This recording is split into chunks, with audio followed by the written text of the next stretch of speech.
Immigration. Let's talk about it.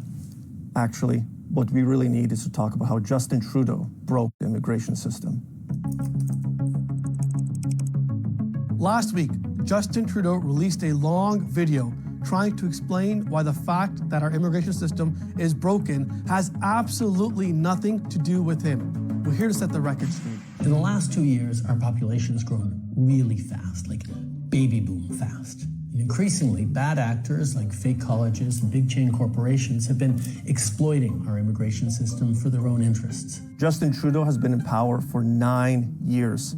This might be news to him, but he is in charge of immigration. He appointed incompetent immigration ministers. He controls immigration programs. He controls immigration levels. And he has allowed bad actors to take advantage of his broken system. They come to work a job or go to school. When the job is done or when they finish their degree, most return home. That is false.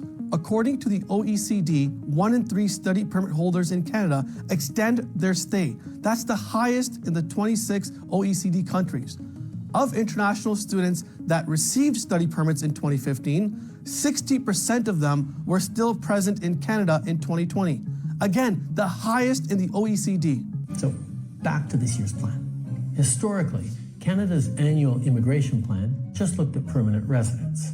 The number of temporary students and workers that we admitted each year was left to the demands of the economy. It was usually a small proportion of our population, so it's never been a part of the long-term immigration plan. Trudeau says that temporary immigration was never a part of his plan. And maybe his government wasn't smart enough to see that this was a problem. But temporary immigration has more than tripled over the last 9 years. This was done without a plan for matching the construction of housing to the number of people coming to live in Canada. But after the pandemic, our economy came roaring back quickly. Canada had one of the worst economic recoveries in the OECD. We needed a lot of workers fast.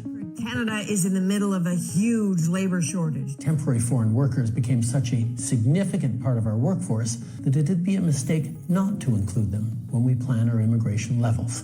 So this year, we did exactly that for the first time. We laid out a plan that sets targets for both permanent and temporary residents. This way, we're getting the full breakdown of people coming into our country so we can prepare the homes and infrastructure needed to support them. Nice of Justin Trudeau to realize that his government needs to ensure people have places to live when they come to Canada, but they continue to fail to deliver. Housing starts are down 11% since last year. Since Trudeau became Prime Minister, the cost of a down payment, rent, and mortgage have all doubled, and Canadians continue to suffer through the worst housing inflation in the G7. We're prioritizing permanent residents with the skills we need, like healthcare workers for our hospitals and construction workers who will build more homes. Only 2% of newcomers are entering construction-related careers, and that share has been declining over the past decade.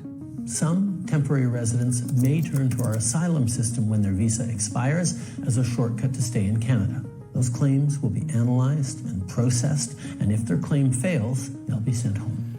Between the amount of people coming and going, we'll effectively pause population growth for the next 2 years.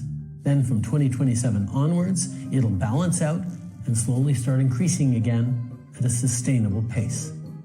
Balance out? Immigration will balance itself? Sound familiar? The budget will balance itself. In 2018, only 1,810 international students claimed asylum. In the first 9 months of 2024, there were 13,600. Just like the budget, immigration will not balance itself. Canada used to have the world's best immigration system. That system, like everything else, after 9 years of Justin Trudeau, is broken. Justin Trudeau can't be trusted to fix the problem he caused. Common sense Conservatives will restore the promise of Canada, where working hard gets you a good life in an affordable house in a safe neighborhood. We'll restore this promise for everyone. Whether your family has been here for 10 generations, 10 years, or 10 months, in the Canada we know and love, the best country in the world, let's bring it home.